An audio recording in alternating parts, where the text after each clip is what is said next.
Hi friends, welcome back to Automatic Learning. This is second part of first chapter, how, when and where. तो part 1 release हो चुका है।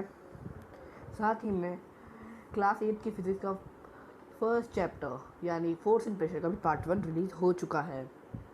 So let's begin with what is colonization. तो colonization होता क्या है? ये जो टर्म है आपको एकदम नया है, तो मैं आपको पहले इसका पूरा इंग्लिश में आपको पूरा बताता हूँ, फिर आपको इसका हिंदी में ट्रांसलेट करके अच्छे से समझाऊंगा। Colonization is subjugation of one country by another country which led to political, social and cultural changes. Main word यहाँ पर क्या दिखता है हमें? सब्जुकेशन, फिर led to political, social and cultural changes. Subjugation का मतलब होता है कैप्चर करना।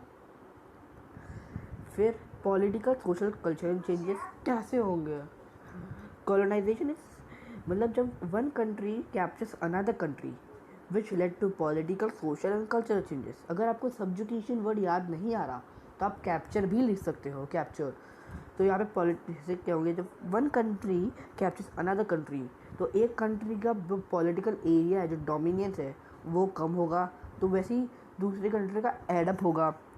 साथ ही में सोशल कैसे होंगे? अगर जो कंट्री कैप्चर्ड हो चुकी है, अगर उसका कोई ट्रूस या कोई पैक्ट है किसी और कंट्री से, तो वो नेग्लिजिबल हो जाएगा, अब वो माना नहीं जाएगा। क्यों? क्योंकि वो कंट्री ही नहीं रही जिसके साथ उसका पैक्ट था। कल्चर, अब दोनों कंट्रीज के कल्चर एक दूसरे को इन्फ्लुएंस करेंगे, तो उसी प्रोसेस को हम कॉलोनाइजेशन कहते हैं।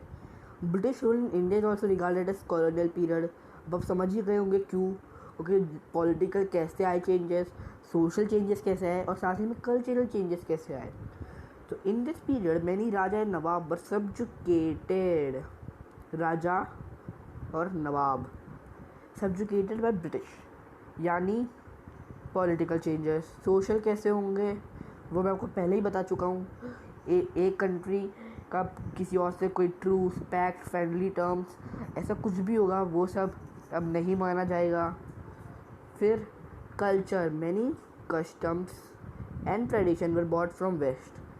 सो now we will study how do we know, हमें ये सब कैसे पता? जो चीज़ 150 से 250 ईयर्स पहले हुई है, वो चीज़ हमें कैसे पता? Official record of the British administrator the most important source.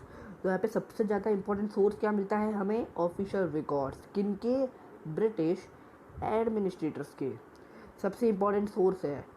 फिर अदर सोर्स कौन से हो सकते हैं? डायरीज हो सकती है, बुक्स हो सकती है, किसी की ऑटोबायोग्राफीज हो सकती है, लोकल न्यूज़पेपर्स हो सकते हैं, बहुत सारी चीज़ें होती है, तो वो हमें याद रखनी है। अगर आप डायरीज़ और बुक्स और लोकल न्यूज़पेपर या न्यूज़पेपर ये सब भी याद रख लेंगे तो आपके एग्ज़ाम्स में हेल्प होगी। But there are things which this record does not tell. कई ऐसी चीज़ें हैं जो ये रिकॉर्ड्स में नहीं हैं। वो चीज़ें क्या होगी? Motive behind the action of native, what native people felt and etcetera. मतलब किसी चीज़ के ऊपर उनका कोई मोटिव क्या था, उनने ऐसा क्यों किया, पर नेटिव लोगों ने क्या फेल्ट किया। तो इसके आगे पढ़ते हैं what British did for the first 100 years. British ने पहले 100 साल तक भारत में क्या किया था? ब्रिटिश भारत में आए थे 1608 एडी के करीब, बट उनके पास उस समय तक परमिशन नहीं थी वर्क करने की, और उस समय मुगल एम्परर शाहजहाँ का ऑल ओवर द इंडिया में रूल था। After 10 years they got permission and for the rest of the time they used to go to village and do serving। मतलब नियरली 1618 एडी के अंदर उन्हें परमिशन मिली काम करने की, और वो बाकी के समय में मतलब जब काम होता था उसके अलावा वो क्या करते थे? वो विलेजेस में जाते थे और सर्विंग करते थे। सर्विंग, अब मैं सर्विंग का मतलब वो अगली स्लाइड में बताता हूँ। फिर they collected information on native people के ऊपर उन्हें इन्फॉर्मेशन मिली। दे स्टडीड वेद और पुराण, उनने वेद और पुराण पढ़ के इंडिया के बारे में जाना, इंडिया की हिस्ट्री जानी, इंडिया का कल्चर जाना था, और ऐसे ही 100 साल तक वो पढ़ते रहे।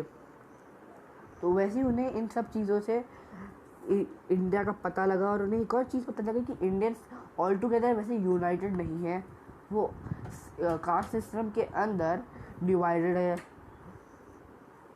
फिर सर्वे और सर्विंग क्या होता है? जैसे हमने पिछली स्लाइड में पढ़ा था कि उनने सर्विंग करी, सर्वे का मतलब होता है to examine area of land and making a map. मतलब अगर कोई मैं आपको पर्टिकुलरली एक एग्जांपल दूंगा फार्मर का, वो आपको पता लगेगा क्यों। क्योंकि जब एक फार्मर कोई एक एरिया ख़रीदता है खुद की, तब वो क्या करता है, वो उस एरिया को जानता है कि एरिया कैसा है, कितना लैंड मतलब कितना मेजरमेंट है एरिया का, वो एरिया की टोपोग्राफी जानता है, यानी उसका सॉइल टाइप क्या है, फिर सॉइल की क्वालिटी कौन सी है, फिर फ्लोरा कौन सा है और फोना कौन सा है, और एक्सेट्रा एक्सेट्रा। तो ये सब चीज़ों के ऊपर ही वो जानता है, फिर ही जाके वो ख़रीदता है। और जब ये होता है तब उसके साथ ही मतलब मोस्टली फार्मर्स नहीं करते, पर जो सर्वेयर्स होते हैं, जो मतलब सर्विंग का काम करते हैं, वो जियोग्राफिकल मैप बनाते हैं इन सब का। तो यहाँ पे क्या है, examine area of land and making a map. तो यहाँ पे क्या है, 2 वर्ड्स ये आपको सर्वे का पूरा मतलब बता देंगे। फिर tells us about topography, what survey tells us, they tells us about topography, soil quality, flora and fauna. British believed that the country had to be properly known before it could be effectively administrated। मतलब British के अनुसार उस country को पहले जानना पड़ता है, उसको पूरा प्रॉपरली नोन करना पड़ता है, तभी जाके वो इफेक्टिवली एडमिनिस्ट्रेट हो सकती है। Practice of surveying also became common under the colonial rule. मतलब फिर पहले के समय में कुछ था नहीं सर्वेइंग के ऊपर, लोग मतलब मोस्टली उतना करते नहीं थे, पर कॉमन कैसे बना, वो समय एक रेयर था कि सर्वेइंग बहुत कम लोग करते थे, क्योंकि सर्वेइंग करने में भी फिर प्रोफेशनल्स की हेल्प होती थी, तो बहुत कम लोग करते थे। तो ये कॉमन कब बना, कॉलोनियल रूल में, यानी ब्रिटिश रूल में। फिर सेंसस क्या होता है हम पढ़े, अब ये लास्ट टॉपिक है इस पूरे चैप्टर का। तो सेंसस होता क्या है, सेंसस जैसे count of people living in a country, मतलब एक देश में कितने लोग रह रहे हैं उसका काउंट रहता है। कि जैसे इंडिया की अभी पॉपुलेशन है 1.3 बिलियन लोग, हमें कैसे पता कि वो 1.3 है, क्योंकि सेंसस जब होते हैं उसी के हिसाब से करते हैं। तो ये 1.3 भी राउंड ऑफ फिगर लिया है हमने, एग्जैक्ट कितना है वो हमें जब हम गूगल पे सर्च करेंगे तब पता चलेगा, क्योंकि सिर्फ हमें अभी इतना ही पता कि वो 1.3 है। तो अंदर जो जितना है वो हर साल बदलता रहता है, तो उसी के हिसाब से टोटल पॉपुलेशन को राउंड ऑफ करके बताया जाता है। This include information about their age, religion, caste, job etcetera. तो सेंसस सिर्फ लोगों का कितने लोग हैं वो काउंट नहीं करता, सेंसस ये भी काउंट करता है एज क्या है, रिलीजन क्या है, कास्ट क्या है, जॉब क्या है, बर्थ प्लेस क्या है, बर्थ नेम क्या है, एक्सेट्रा एंड एक्सेट्रा।